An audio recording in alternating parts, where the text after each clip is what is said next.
নমস্কার বন্ধুরা, আশা করছি সবাই ভালো আছেন। আমরাও বেশ ভালো আছি। কালকে রান্না করেছিলাম সকালবেলা চিচিঙ্গে ভাজা আর মাছের ঝোল।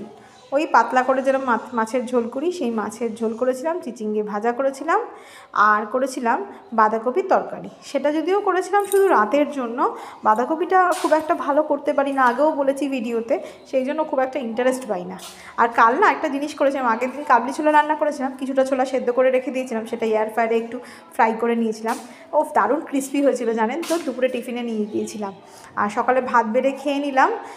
তারপরে সকাল সকাল চলে গেলাম স্কুলে গিয়ে জাস্ট মোটামুটি আধ ঘন্টা পর থেকেই এলো অন্ধকার করে এলো পরিবেশটা, আর ঝমঝম করে বৃষ্টি নেমে গেল।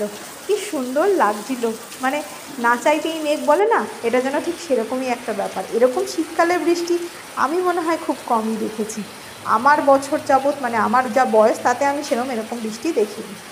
তারপর সারাদিনই তো বৃষ্টি চললো। দুপুরবেলা নিয়ে বসে পড়লাম টিফিনটা দারুণ ছিল, একটু স্যালাড করে নিয়ে গেছিলাম, গাজর, পেঁয়াজ, শসা, টমেটো, আর তার সাথে ছিল একটু ওই যে ক্রিস্পি মতো যে ভাজাটা হয়েছিল সেটা খুব হেলদি ছিল আর টেস্টিও ছিল। দিদিদের একটু একটু করে দিলাম, দিদিরাও বললো বেশ ভালো লাগছে রে খেতে। তারপর বিকেলবেলা একটু খিদে পেয়েছিল, চলে গেলাম একটু মিয়া আমরের থেকে আমি কিছু খেতাম না, বিশ্বাস করুন, শুধু এই ছাতার জন্য একটা প্লাস্টিক লাগতো, সেই জন্যই খেতে গেছিলাম আর কি। যাই হোক, আমাদের বাড়ির সামনে একটা বিয়ে বাড়ি হচ্ছে, এই বিয়ে বাড়িতে কিন্তু আমাদেরও নেমন্তন্ন আছে, যাব, ভিডিওও হবে। আর রাত্রিবেলা কাজকর্ম করে নিলাম, দেখা হবে আবার পরের ভিডিওতে। ভালো থাকবেন।